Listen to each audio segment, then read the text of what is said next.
Welcome, everybody, to another episode of the Dragonus Podcastus. I am here with Lady Kaida, and I've done everything backwards. So my name is Deadponic. She is Lady Kaida, and this is probably going to be part of the bloopers, but I don't care. And if you guys want to support us, you can do so on our Patreon, and you can support me on my Fiverr page.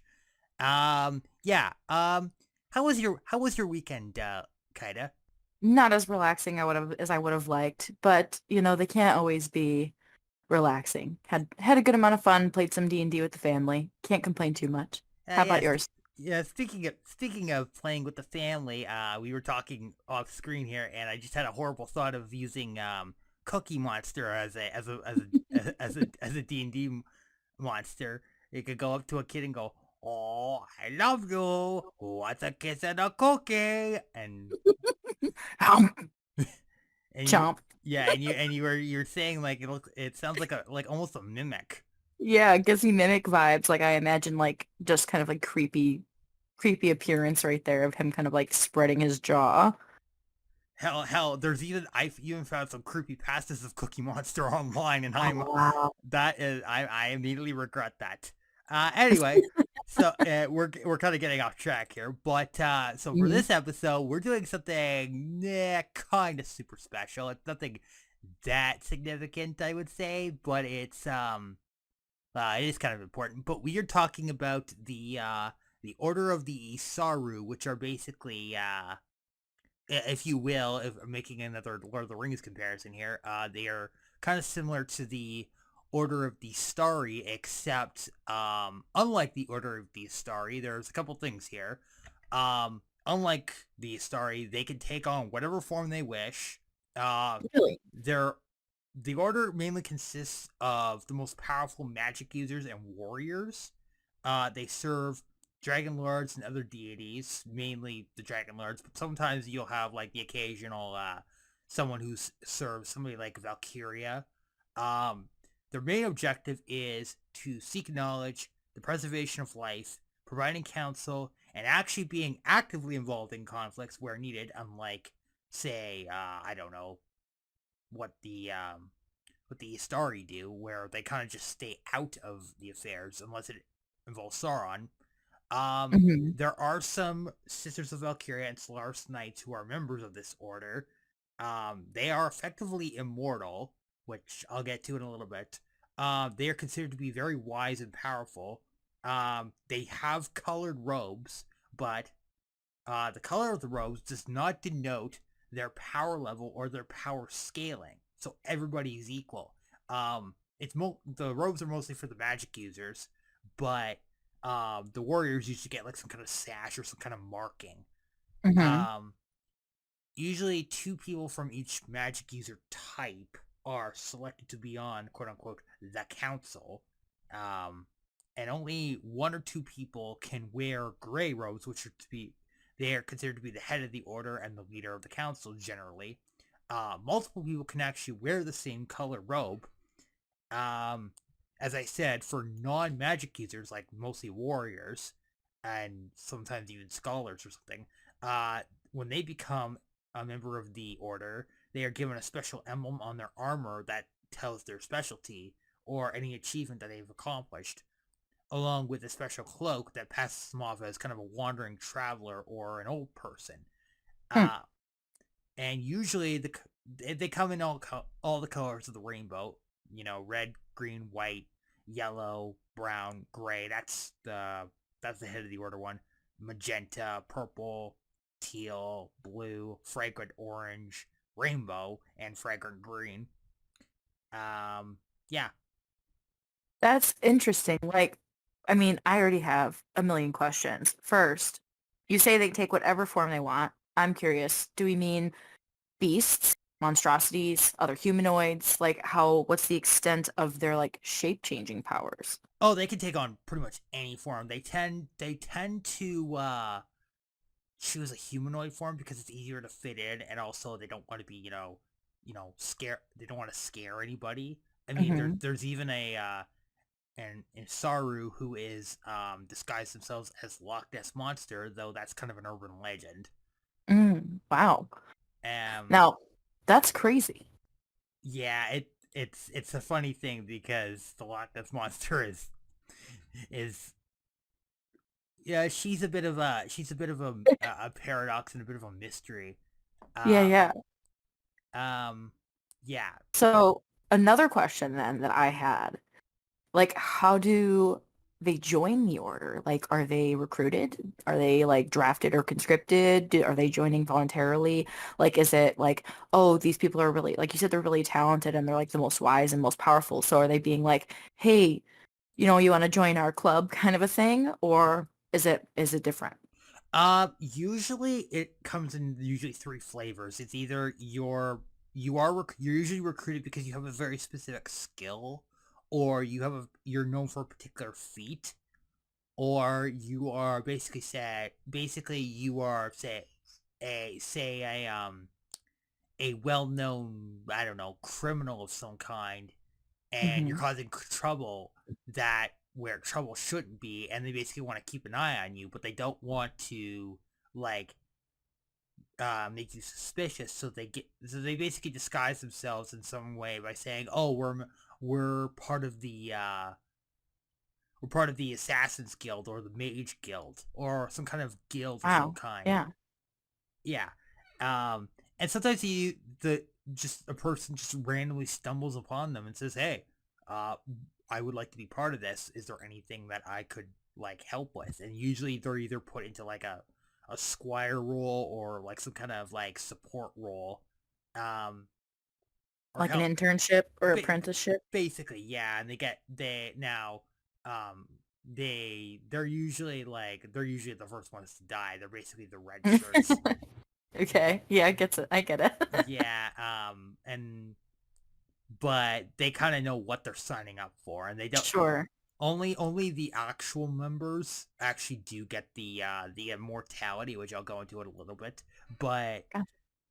yeah, so their main uh headquarters, if you will, where they coordinate and meet for everything, is located in the city of Dun, which in a quote unquote well hidden building, according to their head of security, who is a rhino person, which I don't even want to go there. Um, and generally, a member doesn't need permission from the council to assist with the problem, but if a war is kind of on the horizon and the member in question wants to participate or try to soften tensions, they will generally need approval and support from the council. Hmm. Now, when it comes to magical artifacts, they usually hire some kind of recovery team um, that's either hired that's not part of the order. They're like I guess you could call it a mercenary archaeological team of some kind, or they have an actual team that's assigned to go in, and then after the artifact is retrieved, they usually send in an actual archaeology team to study the area where it was and found in some of the surrounding area. They usually pay like a substantial fee for the whole like hiring an outside force, but Hmm. it it's very they try to keep it under wraps because there are forces out there that are interested in magical artifacts and they don't want and some of these artifacts are quite powerful and quite scary. Gotcha. So, like, are they retrieving like the artifacts solely from like being found, like dig sites and like being discovered? Are they being like kind of like a museum where they're being given these artifacts for protection? Or is it more like kind of like what you were just saying, how they're almost like mercenary and how powerful these are? Is it almost like they're trying to take them from like black market type of thing where they're getting them from bad people's hands? Well, it's a combination of all of them. It's mostly the ancient ruins thing, but Hmm. they will occasionally come across something on the black market or even at an auction that they need to acquire. Because there's always that one Sharian that stole something, and they want it to, and it needs to be quote unquote repoed, if you will, and Hmm. they need somebody to go in and say, "Hey, get that back, or we're gonna take it back." Right. And if they don't give it back, then they take it back, and there's no now legally speaking, they do have claim over any magical artifacts unless they're um they give it to a person and say, "Hey, hold on to this, keep it safe," kind of thing, because it's too much of a risk to kind of have like a giant museum full of these artifacts. So they have a special vault that they go into, which is where they store the more dangerous artifacts. Very cool. Yeah, and then what else? So in order to truly become an Issaru, you have to pass 3 trials, which are the Trial of Wisdom, the Trial of the Shadow, and the Trial of Skill. The Trial of Wisdom tests one regarding a specific subject or tests their ability to solve complex problems such as a murder investigation or a connect the dot sometimes, or or simply just to find out where something is. And one can also pass this test by demonstrating wisdom beyond their years in the same vein as one of their sensei, because they usually have a teacher that kind of makes sure they're on the right track. Yeah, I find that really interesting. It gives me kind of like with your when you're talking like murder investigation or solving complex problems, like I love escape rooms, so it's giving me like super escape room vibe, but definitely like less about fun and more the intensity part of it. Obviously, they make sure it's safe because Yeah, we don't want to lose a potential recruit here. Then so for sure. then so the trial of the shadow is both a physical and mental test, and this is usually reserved for warriors, uh, and sometimes even magic users. It often involves facing your fear of someone or something, or usually you're just fighting an evil version of yourself. See, doppelgangers or Link fighting his dark self in one of the Legend Mm-hmm. of Zelda games. Uh, Mm-hmm. the way this trial works is the examinee is either put into a magical trance like state, or they drink a special tea that contains a non-lethal toxin that basically manifests your fears as a physical entity. For magic users, this test sometimes includes attuning to a magical item. See the scene from the D&D movie where that character Simon has to attune to the helm, but is having problems because he's literally getting hit by himself. But Yeah. it turns out it's just you know that thing. Anyway, um, usually it's not about defeating the entity or overcoming it, though it does happen in unexpected ways. It's more Mm-hmm. about overcoming self-doubt and being able to withstand some level of focused antagonism or goading. It's also a test of how well you can handle your emotions being prodded and poked at. Yeah, no, I love that scene from D&D movie, like where he's trying to fight that attunement, like, and you bring up like overcoming self-doubt, and that's what a lot of what that was. So I think that's a really good representation of that, and it's like a mental test of trying to like overcome yourself and your fears. Yeah, and then the trial of skill is a combat test. It's usually either is testing magical skill or combat skill. So for magical skill, generally you are required to perform a specific type of magic or demonstrate your skill with that aspect of it, or you just you have a straight up magic user duel, which sometimes involves cards, which I'm not gonna get make the joke here. Um, Mm. uh, um, and a combat skill test is just a straight up duel, but it's not about beating the tester. It's hmm more about seeing their skill and where they can refine themselves. Like uh strategy. yeah, and if you indeed pass the test, you go through one last ceremony where you actually meet a dragon lord, which, who gives you the gift of immortality and basically free and infinite regenerations. Which now I have to explain the regeneration thing. So I don't know if you've ever watched Doctor Who, but I love Doctor Who. so the regeneration thing. hmm So hmm so for our viewers, so the regeneration thing is basically the thing they do at the end of every, I guess it's Cycle or so. yeah, they call it a series, not a season Yeah. for some reason. But so every time the actor's tenure as the Doctor is over, they use that to bring in the new actor. Only the person in question for this case can choose to keep their face, and only certain shadow magics can negate a regeneration process, or the regeneree accepts death and chooses not to regenerate. But Interesting. and much like Doctor Who, there have been incidents where past forms of members have met their current selves, and they've had to team up to stop a threat, namely something along the lines of like a interdimensional demon or some kind of hell. There are weeping angels, but they're not the Not the weeping. same. They're not. Yeah. They're not the weeping angels you think of. Sure. Yeah. Now, my question is, when you say Dragon Lord, is it this like an actual dragon, or is it like an intermediary or like some sort of like acolyte for an actual dragon? Basically, the Dragon Lords, they are the deities that created the entire world of Shanal, and are commonly sometimes referred to as the Great Equalizers, if you will. They maintain the balance of order and peace, and they're also the ones that, they were the first to recognize magic for what it was, and they basically refined it, and then they taught it to, well, mortal kind, and that's Mhm. how it spread.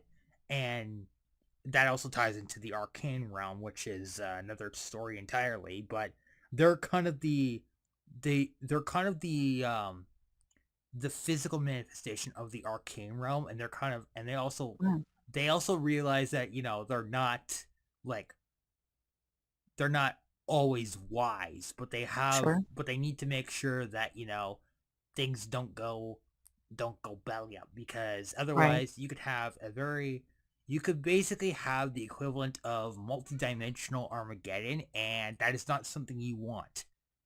No, definitely not. Yeah. And okay, let's talk about some of the notable members. So the first one is a guy named Najarin, and here is his picture. And now this is kind of cool. Actually, this is actually from an old Oh, wow. TV show and trading card game called Chaotic, and I remember this. Hmm. This is one of my favorite shows back in the day. I actually have a Chaotic deck, but he's known as Nazarin the Blue. He is one of the most powerful mages in the order, and he's the exception to the rule of only one person can wear gray robes, even though he Okay. chooses to wear blue robes. Uh, Sure. his voice is the most respected among all the council members, and he's in charge of teaching the newest generation of muges, who are basically the guys that cast music. Um, Hmm. I'll have to get into what that is another time, but Yeah, yeah. that's for another day. Now, some say he is the first Issaru and that he is thousands of years old, but Najarin often jokes that he is still quite young despite his older appearance. Hmm. And I don't know if he's joking or not, but nobody knows if he's joking or not because he's quite that anemic. He's quite mysterious. Gotcha. He has a bunch of crazy abilities. Like he has the ability to basically refund a music so that he can use it again. He's got something called cost down, which um, lowers the cost of music, because when if I ever Oh, use him in an NPC role, that's kind of mhm. these are his combat uh abilities. You've got Sure. Master Musician, which basically means he can cast as many music as he wants. Combat music, he can cast utility music in combat. He has respected presence and inspiring presence, which give combat boosts. And yeah, he's pretty powerful. Yeah. As you see from the picture here, Hmm. he loves his lightning, but Yeah. uh and he has kind of a distaste for fireballs. Um Interesting. Apparently at some point he had a disagreement with a fireball which singed part of his beard, and he said, "Nope, no more fireballs." When you have a majestic beard, you gotta protect it. Yeah. And as I think we said on this show before, fireballs don't solve everything. Makes sense. Yeah. So the next guy is a guy named Tian the Brown. Now this guy he is another respected figure. He is Hmm. Mandarin's best friend and former student. He spends most of his time protecting the wildlife. He's a druid for the most part, Gotcha. and he provides wisdom to those who are believe it or not, unknowingly looking for him. Interesting. He rarely travels to the Western Kingdoms because there's already someone who takes care of that region. So he's more focused on the southern plains and the Runian Desert being a part lizard. Mhm. And he is one of the Sumerian Emperor's closest friends and allies, and often goes to provide counsel. And he has a woolly gib as for a mount, which is Now you gotta basically tell. I was gonna. You're gonna have to tell me what that is. it's a woolly gib is basically a combination of a goat, a woolly mammoth, a bantha, and an elephant. Oh wow, we're gonna have to find a picture of that or something. Try Yeah, to make that happen. I don't have all the pictures that I want, but most of Yeah, these are either I just came up with it on the fly because I couldn't find a good name, but yeah. um the woolly gib is something special. It's very and it's also kind of similar to like the air bison from Avatar: The Last Airbender, Oh, but yeah. it can't fly. So, Gotcha. Calling all artists to draw a woolly gib. yeah. Yeah. Um so the next guy is a guy named Auric Veltar. Um Auric Veltar is a Knight Sentinel, so he is one of the Solaris Knights. He is from one of the noble houses of Taun. He is the only Solaris Knight in the order so far, and a master strategist. So the only Solaris Knight ever, or just at this current point in time? At this point in time, because yeah, just at this point of Gotcha. time. Because Solaris Knights spend 90% of their time protecting the royal family, Hmm. he's one of the few that actually was put on the council as kind of a representative for the Solaris Knights, because if they ever need like help from like the order, then they've got a guy for that. Hmm. He was there at the outpost battle with the orcs. In fact, he that story that I told you off screen, where the guy got stabbed in the shoulder and he ripped it out and stabbed the orc in the face, that was him. Yes, I remember that. That is so awesome. Yeah. And for this deed and brokering peace with the orcs, he was given the rank of Knight Sentinel. He often fights alongside his warriors and often uses mud, honey, and mushroom stems as his war paint. And believe it or not, I have a picture of the war paint he actually used. I don't know if this is a good idea to put this on. I'm not gonna post this, but that's basically Yeah. his war paint. Wow, that's pretty cool. It's very similar to something like Native American war paint, but I tried to Yeah, make it unique. yeah. He also and this has led to some people mistaking him as a vengeful spirit because of that war paint. He also Yeah. has a prosthetic arm because during when he was traveling through the Dexham swamplands, he was bitten by something called a Chimera Hydra, which is about as scary as you can imagine. The Chimera Hydra has 12 heads. 4 of them are snakes. Of those 4, 2 of them are highly venomous. One is a Wow. bullhead, which is generally in the center. 2 of them are dragon heads, one being a black dragon and the other being a blue dragon. 3 are lion heads. The last 2 are a unicorn head and a rock head. A rock is basically a giant eagle. Okay. Org was bitten by one of the snake heads, and the venom effectively ate through his arm as it coursed through his body, and he was forced to amputate his own arm. And then he cast a Sympathy of Stasis music on the Chimera Hydra and cut off all the heads at once. He then coated his face in its purple blackish blood and claimed a magical sword from his stomach. That's insane. That Chimera Hydra, that sounds truly terrifying. Honestly, he's lucky that all he lost was an arm. Yeah, and he always tells the story, he kind of over exaggerates Oh about the yeah. story, but he is a Not that he would need to, because that story is absolutely crazy. yeah, and he is one of the few people that actually like gains respect from the Charians and also the Sumerians. Mhm. He also participates in the Sumerian gladiator games, to which he has not been defeated yet. Wow. Not surprised. He sounds like a total, like, badass. Pretty much. So okay, next guy is a guy named Lieutenant Major Frost Howler Galbin. Uh, Lieutenant Major Frost Howler Galbin, and I quote, "Sir, there's a fucking icicle in Max's chest, sir. Suck it in, Jackson. That's live ordnance. Now get out of the tank." Oh boy. Yeah. So Major Galbin is one of the Zamarian Ice Warriors, aka he is a Canadian. That the Zamarians are Canadians. Um, Okay. He is the most feared Zamoran, but he's also the most respected among his people. He carries a really powerful shotgun that fires ice bullets that are so powerful they can actually amputate limbs, which is why standard training always dictates that the first shell loaded into the Ice Shredder Mark I limb removal system be a standard slug. Wow. Okay. So he got famous because he was doing a scouting mission for the Order in Char, and he came across a non-human being harassed by the city guard. And the thing to know about him is that he is 7 feet tall and he is very strong. So he goes up to the guard captain and politely tells them to, quote, quit being non-human hating bastards. The Charians, not realizing who this guy is, decide to take their anger out on him because they consider him to be an abomination. And as they're about to strike him with their weapons, Galban catches one of the blades and just casually breaks it like a cheap fork. And wow.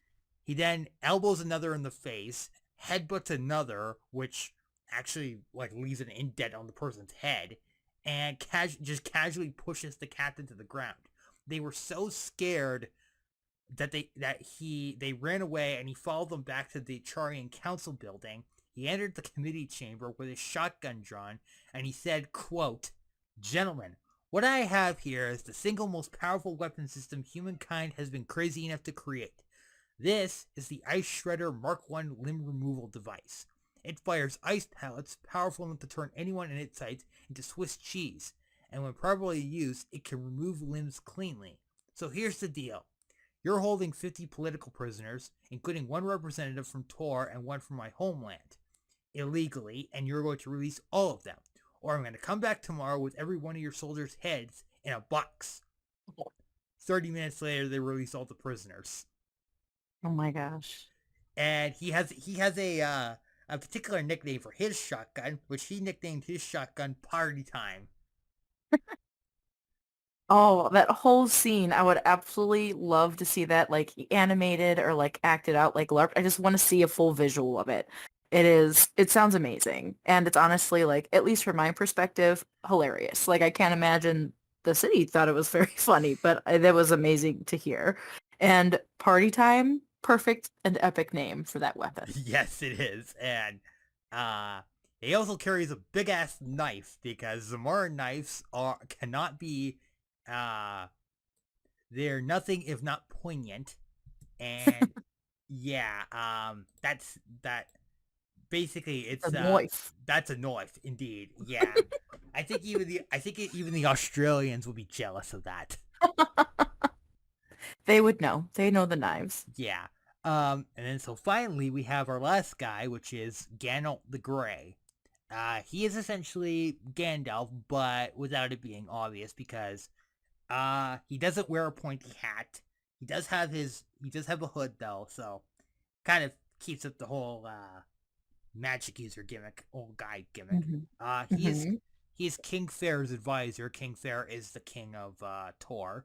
He is also in charge of keeping the peace between Tor and the southern cities, often negotiating trade deals, and ensuring that no one disrespects Elisa's realm. Elisa is the Spider Queen she has a little realm that she has control over, and that's kind of like basically her home, and anybody who kind of walks into it kind of has to make sure they go through her first before they can be let out. Gotcha. And he just keeping the peace, and he's also training students in the art of magic while also being wary that his greatest failure is across the ocean, gathering all to his banner in preparation for war and building a massive sea bridge, which I will get to in another episode, don't worry. Okay, yeah, because I need to know what the greatest failure is. I have to understand. Yeah. Yeah, so that's the order. There are many others there are many other members that I've missed. But that's the basic gist of it. What are your thoughts before we wrap up here? Yeah, like this is a really interesting order. There's so many little fine points. Some of these members are really cool and like intense. I really am curious to know exactly how old Nazarin is, especially since like Why is he keeping it like a secret? Why is it on the down low? Especially when, these dragon lords are giving, I mean, obviously not immortality to everybody, but I'm curious to know. I am also wondering, like, and maybe you can answer this now, is like, how do people leave the order? Do they just like do it till they die? Or what if they're like, I don't want to do it anymore? Are they free to leave? Or is it, something that they are stuck in for the rest of time? Well, being part of the order is not a full-time job unless you're part of the council. There have been members who have left for many, many, many reasons, but they're usually Okay. designated as in reserve and brought back in Mhm. if the order is lacking manpower or they need to call in a specialist or a secret weapon, if you will. Gotcha. And just because, and another thing to note is just because they're immortal does not mean they cannot be killed. It just means they Yeah. technically don't age normally. Sure. And if a member dies, they get a full cremation and they're buried in the Hall of Heroes, where Aw, their spirit also comes back occasionally to give wisdom. So that's really cool. yeah, and the whole and also the whole regeneration thing is also a thing too. But Yeah, yeah. um, usually like the regeneration thing is not given to just anybody, and you have to kind of earn it. Earn it. Yeah, that But makes sense. sometimes deities will say, hey, if to like non-order members, say, hey, if you do something for us, like say, oh, I don't know, take out this threat, we'll give you basically immortality, or we'll give you the secret of regeneration so that when you do die, you can basically just come back either as like your current self or you can choose a new form. That's actually what happened to somebody, another NPC who I've already done this character, but the Yeah. character Fern, he has regeneration, but he's he hasn't actually used it yet.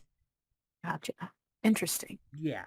So yeah, that's our episode. But stay tuned next week. Next week is gonna be a doozy because I got something special planned, and I've got a lot of crazy ideas as well as a few monsters hiding in the closet, if you will.